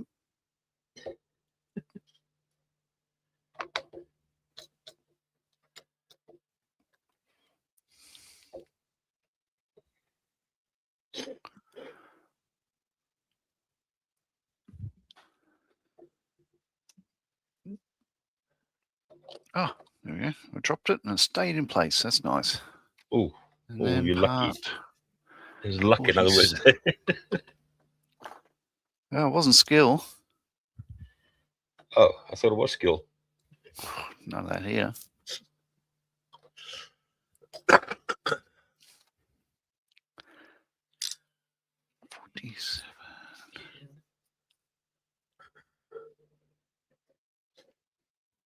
Oh, yeah.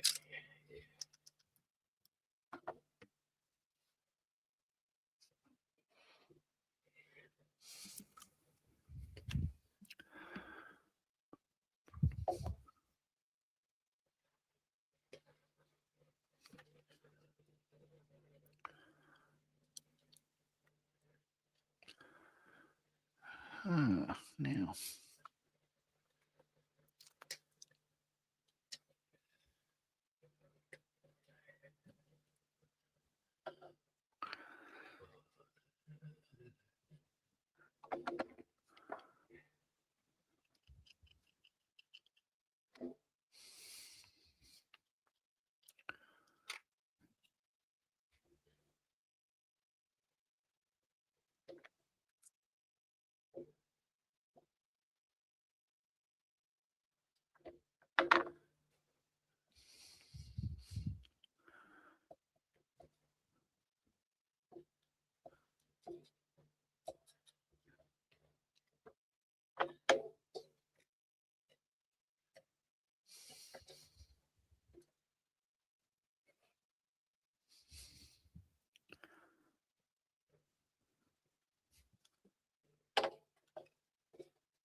Come on.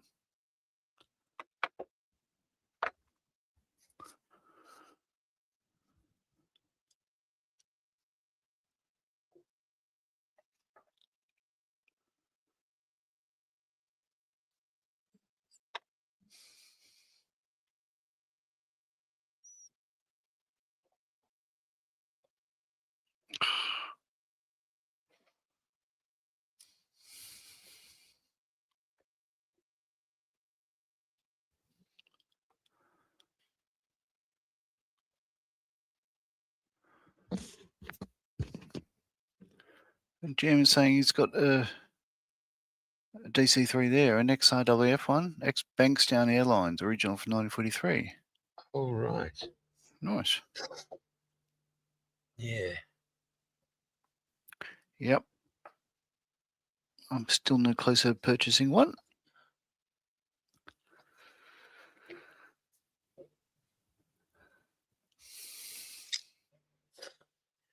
Oh,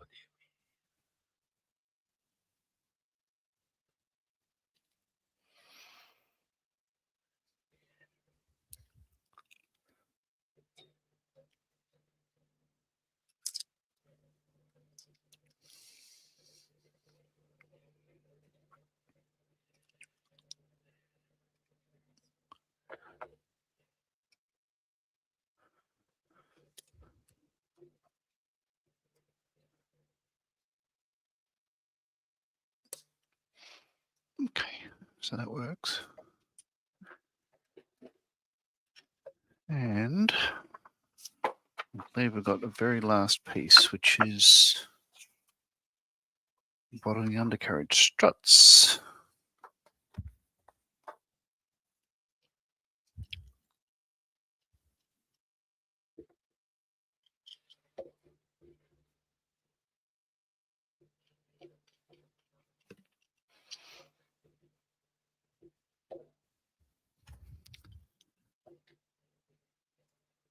Okay.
I'm not even sure what these little bits are, but they're just two little PE bits that go yep. at the very underside of the landing gear struts. Just sit there and That's sort of, yeah, that's all right.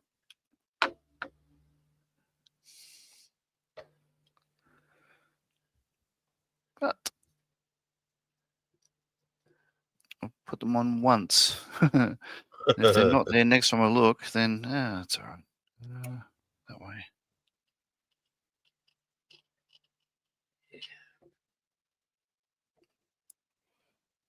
So, usually it doesn't go that well.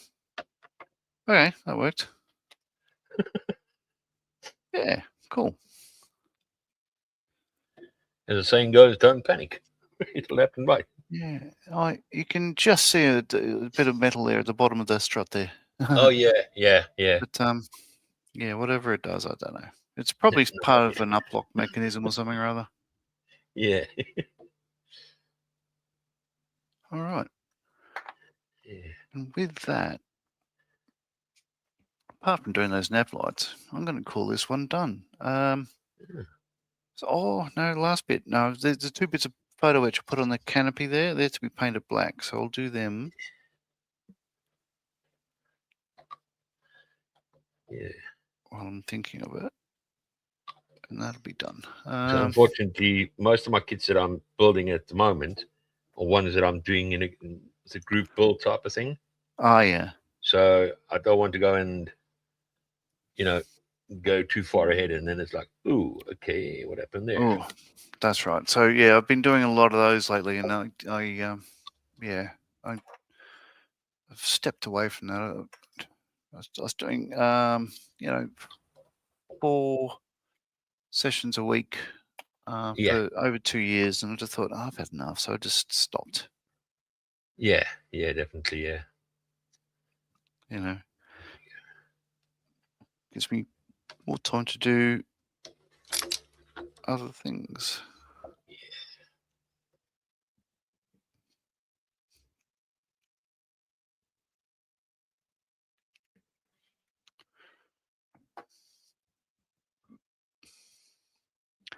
But because all the builds we were doing, sort of one would lead onto another and overlap and everything else, I realized one day the only way to stop is actually just to totally stop, like go cold turkey. So yeah, that's what I did, and I just sort of went, it's the only rationale behind that one. Yeah, you kind of think, is it really worth it at the end of the day? And no, I enjoyed it, but it was just getting a bit, just a bit strained. Yeah. I just didn't want to go out sort of like losing a friend, but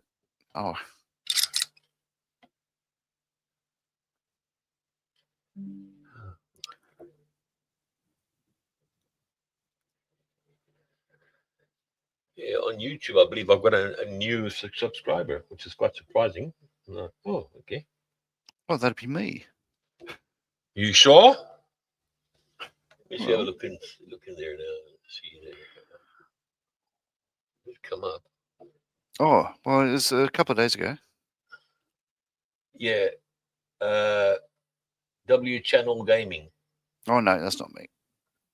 See? Talking around astray. You know what? Yeah. Oh, I think I know who that is. One of the guys I was talking to at the, we got Sky this side here. I think he was the one that it's up to my channel. Oh, okay. Yeah.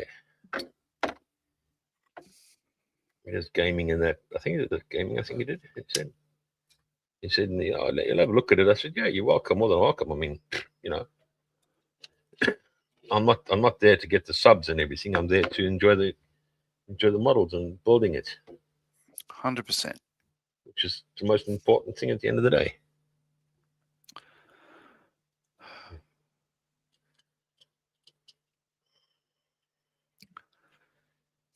And the minute it goes into the case of, I'm trying to become a burden sort of thing, well, then you sort of like just step away for a bit. Yeah. And that's why with myself, at least I've got a good couple of builds on the go. But then again, it's mainly sort of basically Wednesday, Friday, Thursday. But then again, Wednesday and Friday is ones I do for in a group. And then Friday I do for my own channel as such. And yeah, it's kind of do what you what pleases you yourself at the end of the day. It's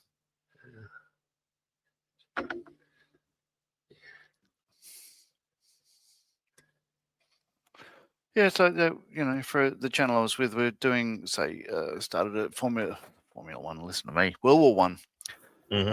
Tank, and I thought, oh, that's really good, but I'm enjoying that. But I just again thought, Yeah, just done. kind of. Is it really worth the while at the long run type of thing? Well, yeah, they take a while. I do enjoy them, but Yeah. I'll just I haven't started. I haven't progressed it at all. In fact, it's still the bucket of bits I had from a couple of weeks ago, like a month ago. But I'll do it at some point. Yeah. The Lysander was a group build on that one as well, but there was only 2 weeks left, and I just thought, no, I'll just finish it. Yeah. I just wanted to finish it, because it's one of my favorite aircraft. Yes. That red, right.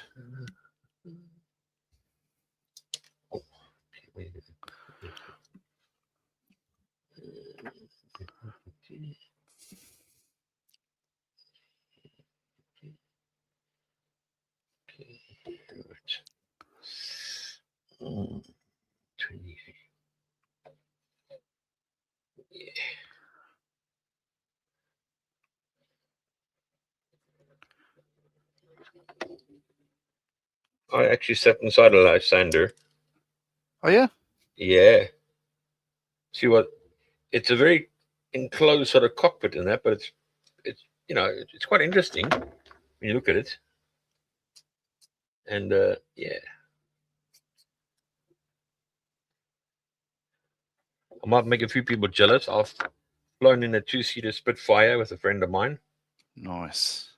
And a P-51 as well, Mustang. Very nice. That was absolutely super.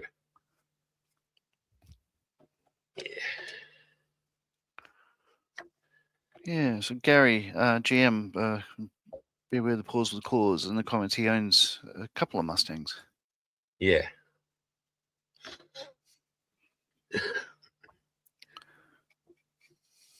And then this particular guy himself is actually building, the Spitfire that was shot down during the Dunkirk. Yes. He got it, and he's now rebuilding the whole thing as such. Rebuilding it to the original spec. I was like, you sure? He goes, yeah. Like, blimey. That's going to take a bit of an arm and a leg out of you. He says, yeah, it's all right, And then again, he's a businessman in that, and he's the one that got me to fly in his P-51. Right. And I said, how much is it going to cost me? He says, look, you're a mate of mine. Shut up. I'm like, okay, fine. I ain't going to argue with you then.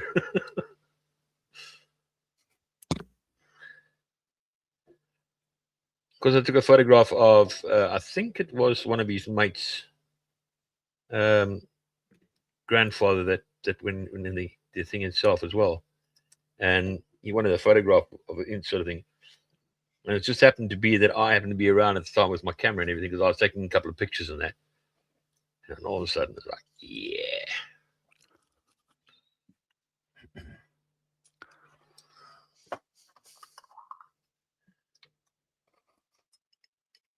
So, yeah.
Just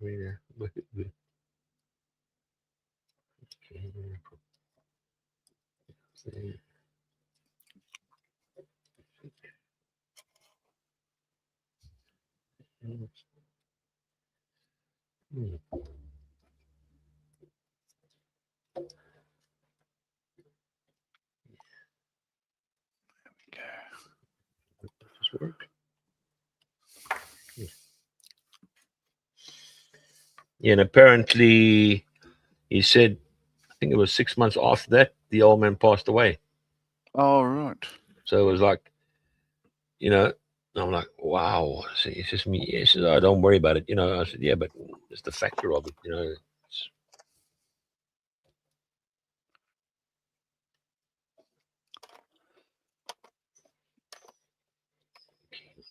yeah, because I didn't find that.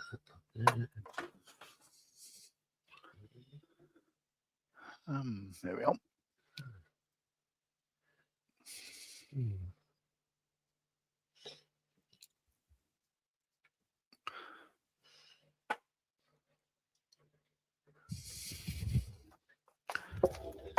So flick through the Lysander instructions, see if I've left anything off. Because I've done the SD version, it doesn't have any bombs or the guns on the back or whatever, so it doesn't. There's a lot. I bought the extra embellishment, the PE for it, and it didn't use, say, 80% of it. That's all right. I'll have to build another. Yeah.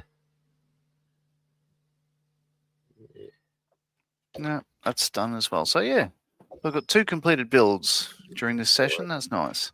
That's all right. Yeah. So this is a Lysander.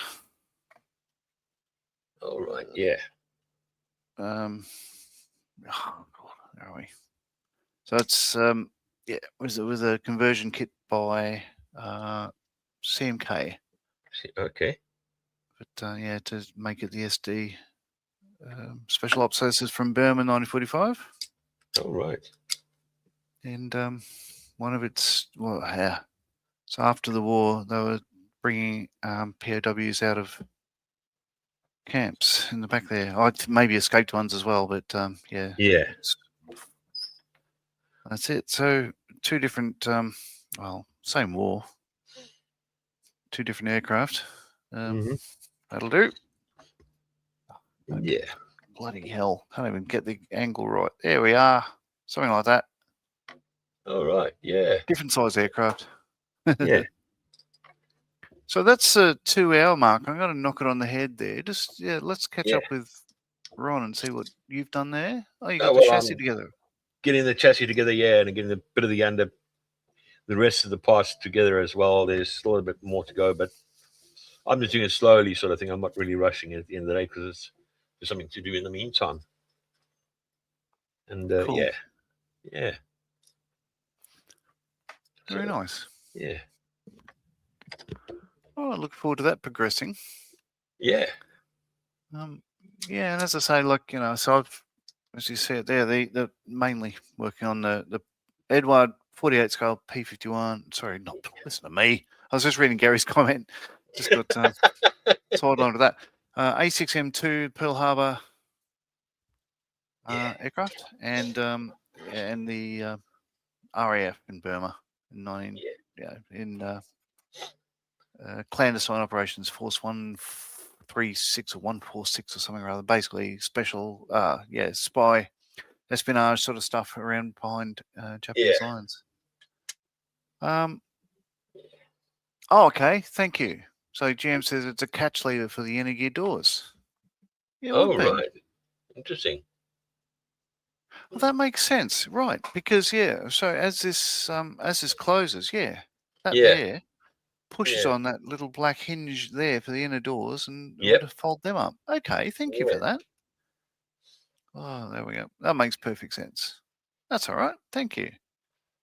He also says 2 Spitfires and a Hurricane have been recovered from Dunkirk beaches. 1 Spitfire is now flying. Yeah. That's the one at Duxford. And the Hurricane is progressing well. No, that one there for the Duxford one, as far as I'm aware of, is not actually from Duxford. It's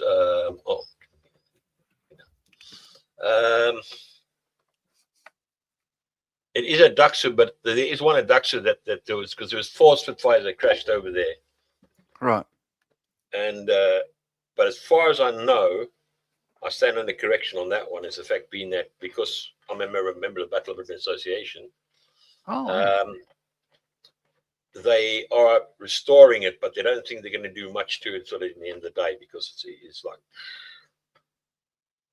it's gazillion bucks. Yeah. There's a Mark 1 mid Spitfire that's been brought to Australia. Yes. It's going. It's about 170 k's from where I am here, but all work has stopped on it. There's a guy, John, that was fabricating new frames and everything else, doing a fantastic job. But basically, he's just been asked to stop because the company that bought it, the family, they're just not. The money's run out for that project, and they're not actively interested at the moment. They're just going to leave it there until somebody throws millions of dollars their way, which is a bit of a bugger. It is, but they're doing a really good job of that. Like having there was not much left of the actual airframe. I've walked around it, and it's just basically a lot of it's unrecognizable apart from color.